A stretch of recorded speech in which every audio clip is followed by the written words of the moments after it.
अरे मिले ना मिले, ब्राह्मण को तो हर हाल में प्रसन्न रहना चाहिए। अच्छा एक बात बताइए, हर जगह ब्राह्मण के लिए ही बात आई है?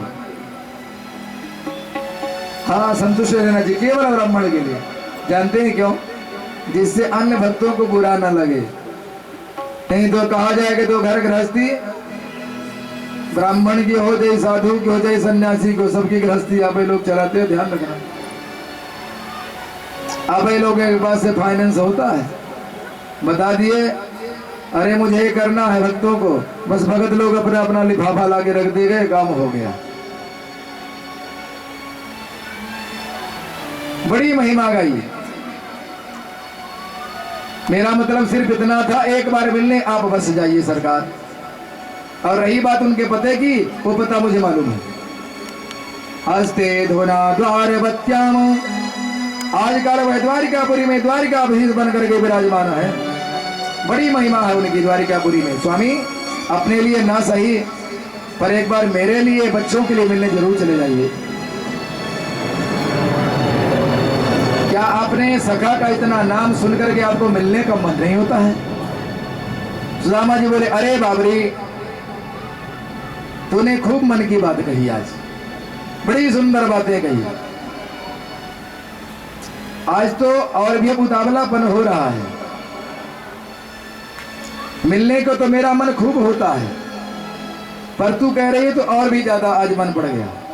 कई बार उसकी याद आई, मिलने का बहुत मन हुआ, फिर मैंने सोचा ना जाऊंगा तो क्या वो पहचान पाएगा कि नहीं पहचान पाएगा, कैसे मिलूंगा। पर जब आज तू भी कह रही है तो मेरा भी मन खूब हो रहा है। मेरे मन में एक ही उत्कंठा है, अयम ही परमो लाभो उत्तम श्लोक दर्शनम। आजकल मैं अपने उस बाल सखा को चारों तरफ प्रशंसा सुन रखा हूं, तो मेरे मन में भी उसके दर्शन की बड़ी उत्कंठा है। परंतु सोचता हूं इतनी महिमा है तो अब तो कुछ बहुत कुछ वो बदल गया होगा, अब तो उसके ठाट ही कुछ निराले हो गए होंगे, इसलिए उनके दर्शन की इच्छा तो मेरी भी है। बस यही एक परम लाभ मेरे मन में है। सुशीला बोली, तो फिर देरी किस बात की महाराज? सोच रहे क्या रहे हो, चलो अभी निकलो। सुदामा ने कहा, थोड़ा रुकोगे कि अब तुरंत ही? सुदामा जी बोले, अरे सुशीला, ऐसे थोड़े ही मुंह लेकर के चला जाऊंगा उठा करके ऊंट की तरह। अरे भाई, बरसों के बाद अपने सखा के घर मिलने जा रहा हूं। कुछ स्थान ऐसे होते हैं जहां देवी खाली हाथ नहीं जाना चाहिए। सत्संग में, देवालय में, गुरु ब्राह्मणों के पास अपने मित्र के यहाँ, तो अब घर में देखता हूं तो कुछ दिखाई नहीं पड़ रहा। बच्चे लोग 3 दिन से भूखे हैं, तो क्या लेकर के जाऊं? तो सुशीला बोली, चिंता ना करो, मैं भी प्रबंध करती हूँ। और दौड़ करके गई, और भागवत में लिखा है, या चेत्वा चतुरो मुष्टिन विप्राण पृथक तंडुलान शैलखंडेन तान वत्वा भरत्रे प्रादादुपायनम। सुशीला 4 ब्राह्मणों घर जाकर के एक एक मुट्ठी चावल उधार मांग लाई। अब वह 4 मुट्ठी चावल जैसे जैसे करके मिले, अब बांधे किसमें? तो घर में फटी सी जीर्ण शीर्ण धोती मिल गई, उसी की 2-3 तह मिला करके उस 4 मुट्ठी चावल को पोटली बांधी और हाथ जोड़ करके बोली, स्वामी बस यही तुच्छ भेंट अपने सखा को दे देना, परंतु जब उनसे मिलो तो मेरा एक संदेश जरूर कह देना मेरे देवर से। क्या संदेश भेज रही है? 1 मास 2 पाख में। सबके जीवन का संदेश प्रभु के पास जाएगा कि 1 मास 2 पाख में 2 एकादशी होया, सो प्रभु दीन दयाल ने नित्य प्रतिदिन मोयो। हे गोपाल, आपके सभी उपासक वैष्णव महीने में 2 बार एकादशी व्रत रखते हैं, पर मेरे घर में तो रोज ही एकादशी बनी हुई है। आज पखवाड़ों से रोज एकादशी चल रही है। जब भी मेरे बालक कहते हैं भैया कुछ खाने को दो, और खाने को कुछ नहीं दिखा तो कह देती हूँ बेटा आज एकादशी का व्रत है। तो सरकार इस घर में जब तक व्रत चले, कब तक व्रत चलेगा? मानो सुशीला ने थोड़े ही शब्दों में सुंदर भाव सुशीला ने कह दिए। सुदामा जी बोले अच्छा देवी कह दूंगा। पोटली बगल में दबाए, प्रभु चल पड़े। प्रभु का तो स्वभाव है भैया संकल्प। जो तू आवे एक पग, मैं आऊं पग 60। जीव एक कदम बढ़ाता है, भगवान 60 कदम बढ़ा करके उसका स्वागत करते हैं। 60 कदम बढ़ा करके उसके मार्ग के सारे विघ्न प्रभु दूर कर देते हैं, आगे आगे दूर करते चलते हैं। सुदामा जी चल पड़े। संकल्प दृढ़ तो लक्ष्य निश्चित प्राप्त होता है। नगरी बहुत दूर है, चलिए आप साथ लीजिए, सुदामा जी को कुछ दूर तक पहुंचा देते हैं। दूर नगरी बड़ी दूर नगरी, दूर नगरी बड़ी दूर नगरी, दूर नगरी बड़ी दूर नगरी। कैसे आऊं रे कन्हई, कैसे आऊं रे कन्हई, कैसे आऊं रे मोहन, कैसे आऊं रे मोहन। गोरी गोकुल नगरी बड़ी दूर नगरी, बड़ी दूर नगरी, दूर नगरी बड़ी दूर नगरी, दूर नगरी बड़ी दूर नगरी।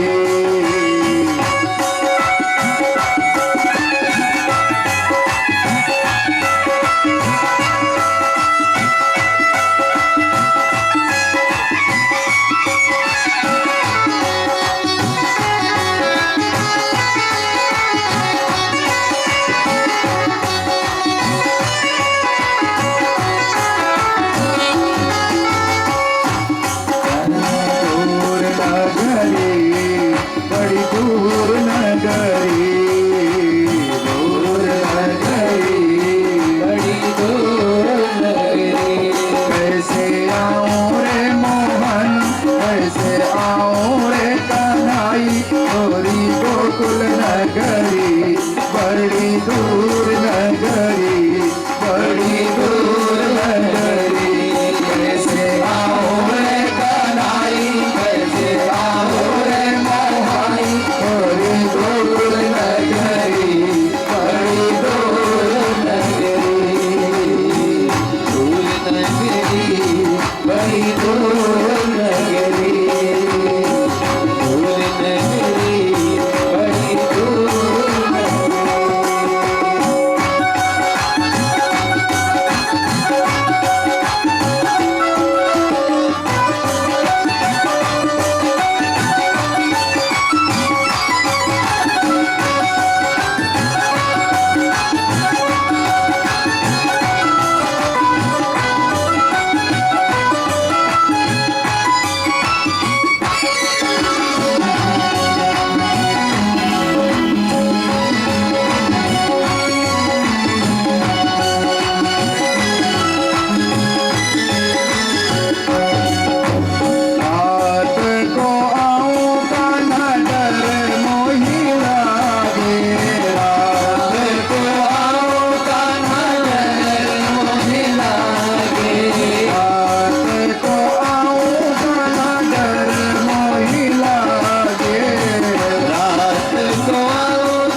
दृढ़ संकल्प के साथ चल पड़े। अब नगरी चाहे जितनी दूर हो भैया, चलते चलते बेचारे जब थक गए तो एक पेड़ की छांव में विश्राम करने लगे। सुदामा जी को विश्राम करते प्रभु ने देखा तो सोचा कि मार्ग कुछ तो सुलभ करो। तो भगवान ने ऐसी लीला की जैसे सोते हुए सुदामा जी को लाकर द्वारिका में सुला दिया। सुदामा जी की नींद खुली तो होश उड़ गए। भैया ये कहाँ चले आए, ये महल अटारी कैसी दिख रही है। एक राहगीर से पूछा, ये भैया हम द्वारिका जानो चाहो, जरा पता बता जाओगे द्वारिका कितनी दूर है। राहगीर हंसता हुआ बोला, बाबा अरे आ द्वारिकापुरी 6 मतलब बाबा सोचा एक द्वारिका की बात करे तो 6 द्वारिकापुरी बता रहा है। गुजराती भाषा जरा चलती है। तो एक द्वार बात, हाँ बाबा ये द्वारिका ही है। अरे भैया तो यदि ये द्वारिका है तो यहाँ हमारे कन्हैया कहाँ मिलेगा। पति के बोले, ये कौन है, पता ठिकाना पूरा बताओ, मकान नंबर, गली नंबर, मोहल्ला नंबर, सब कुछ बताओ। सुदामा जी घबराए, तो हमारे कन्हैया को ना जाने का भाई। अरे देख भैया ये तो हमारे बचपन की बात है, बाको नाम तो है श्री कृष्णचंद्र, हमारे बचपन के मित्र हैं, ओ इसलिए हम कन्हैया कहें। वह राहगीर वह पथिक तो नाम सुनते ही उछल पड़ा, तो हमारे महाराज के नाम ले रहे हो। अरे बाबा उनका नाम लेने से पहले पता है कितने विशेषण लगाए जाते हैं। अनंत श्री समलंकृत छत्रपति राजमूर्ति धर्म चक्रवर्ती सर्व सर्वेश्वर सर्व स्वतंत्र तंत्र गोपित्र प्रतिपालक विश्वबंधु श्री श्री महाराजाधिराज द्वारिकाधीश्वर श्री कृष्णचंद्र सरकार की। और तुम ना जाने कैसा विचित्र नाम बोल रहे हो। तो पहली बार हमने सुना भैया उनका नाम। सुदामा जी तो इतने लंबे चौड़े विशेषण सुन करके चक्कर में पड़ गए। भैया वाह कोई इतने लंबे चौड़े नाम कैसे हो गए हो। अब तो तेरी समझ में तो बात आ गई होगी। अभी बता दे वो कहाँ मिलेंगे। पति के बोला, बा महाराज उनके बारे में क्या पूछना। अरे चले जाइए, बड़े बड़े विशाल भवन लाइन से बने हुए हैं, जितने भी तुम्हें दिख रहे हैं ना सब उन्हीं के तो हैं। उनके हजारों भवन हैं। यहाँ तो वह तो यहाँ के मालिक हैं। इतना कह करके पथिक तो चला गया। सुदामा जी आश्चर्य में डूबे उन विशाल भवनों को देखते आगे बढ़े तो बड़ा ही जगमगाता हुआ एक दिव्य भवन दिखाई पड़ा, जो भगवती रुक्मिणी का था। उसी में घुस गए। भागवत के अनुसार तो सुदामा जी सीधे अंतपुर में चले गए, परंतु प्रसिद्ध है और कवियों ने बड़ा सुंदर भाव सजाया है। जब द्वारपालों ने पूछा, महाराज किससे मिलना है। सुदामा जी हाथ जोड़ करके बोले, भैया अंदर जा करके बस इतना कह दीजो, तेरे बचपन के सखा सुदामा मिलने में को आए हैं। बस अपने महाराज की तरह बता दो। द्वारपाल तो चंभित रह गया, आप हमारे महाराज के सखा हो। सुदामा जी बोले, हाँ हाँ बचपन के मित्र हैं। द्वारपाल ने सोचा भगवान की लीला कुछ समझ में नहीं आती, कब कौन किस रूप में चला आवे। देखने में तो लगे नहीं रहे हैं, पर जब सखा बता रहे हैं तो हमें क्या परेशानी। भैया पूछ लेते हैं, विराजिए महाराज। अब अंदर खबर कर देते हैं। और इधर सुदामा जी ने सुंदर भाव में कहा, अरे द्वारपालो देखो देखो ये गरीबी का हाल,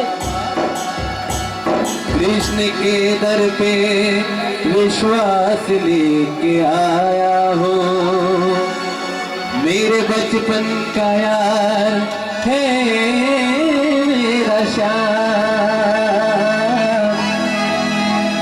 यही सोच कर मैं आस लेके आया हूँ।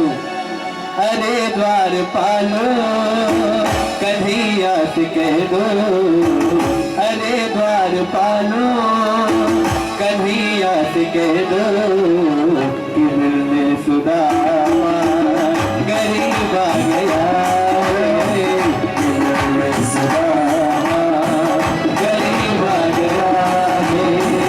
अरे द्वारपालो कन्हैया से कह दो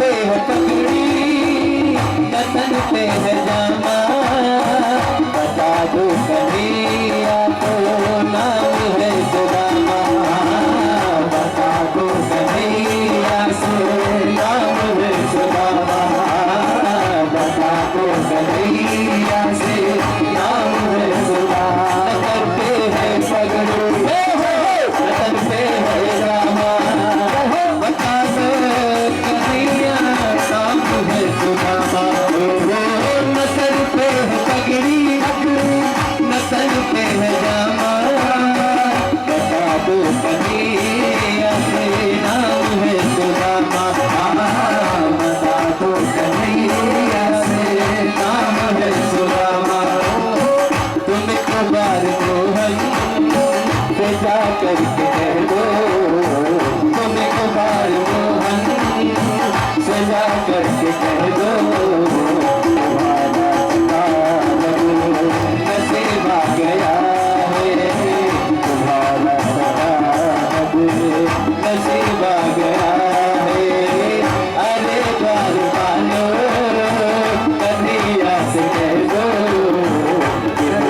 सुदामा गरीब आ गया है, सुदामा गरीब आ गया।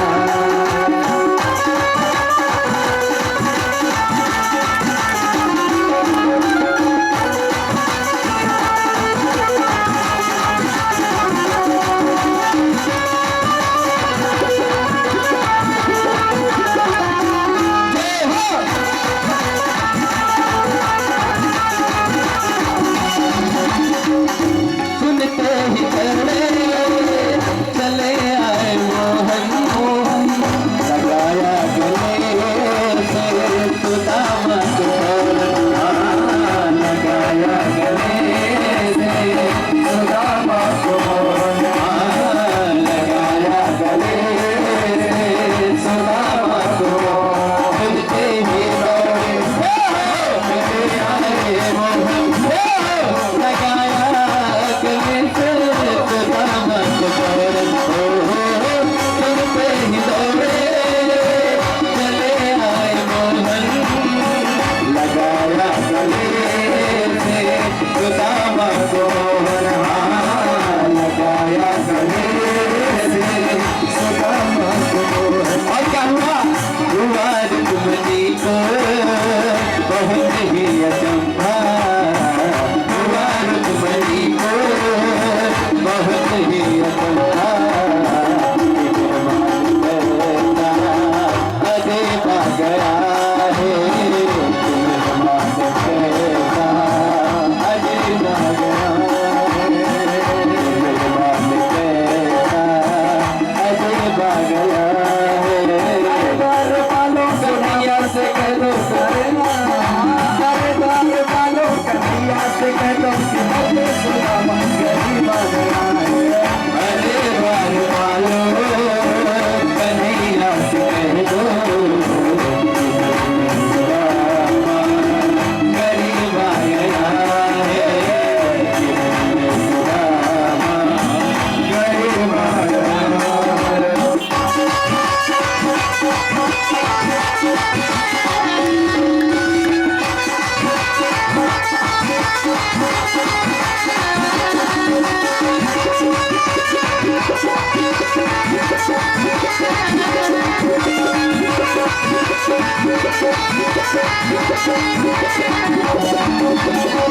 बराबर में अपने सुदामा बिठाए, श्याम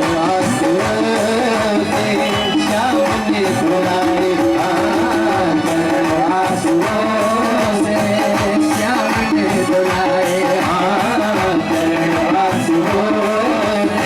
श्याम ने बुलाए। बराबर में अपने सुदामा बैठाए, करना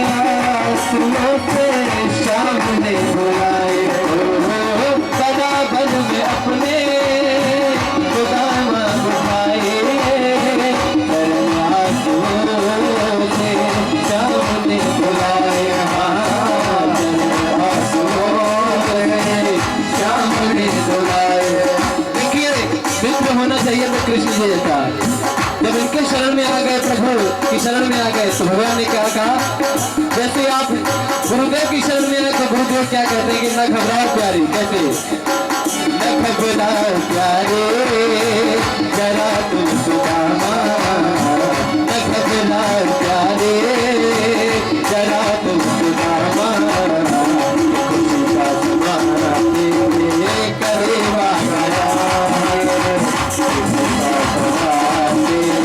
करेवा गया, अरे द्वार पालो कन्हैया दो, अरे द्वार पालो कन्हैया दो, करेवा गया,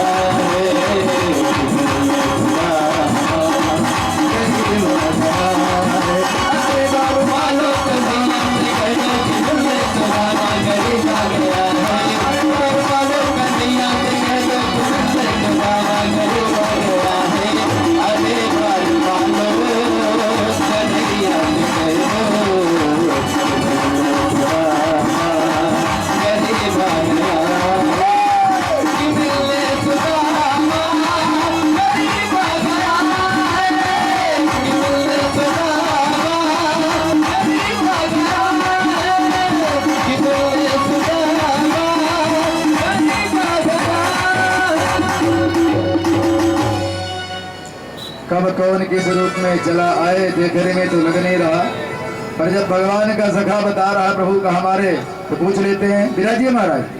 हम अंदर जाकर के खबर करते हैं। सुदामा जी को बैठा करके द्वारपाल भीतर गया और भगवान को प्रणाम किया, सरकार इस दास को सेवा करते करते सैकड़ों वर्ष बीत गए, पर आज जो विभूति आपके दरवाजे खड़ी है कोई आपको अपना सखा भी बता रहा है। ऐसे भी आपके कोई सखा संभव हो सकते हैं, ये मेरे समझ में भी नहीं आ रहा। भगवान बोले ऐसा कौन है भाई?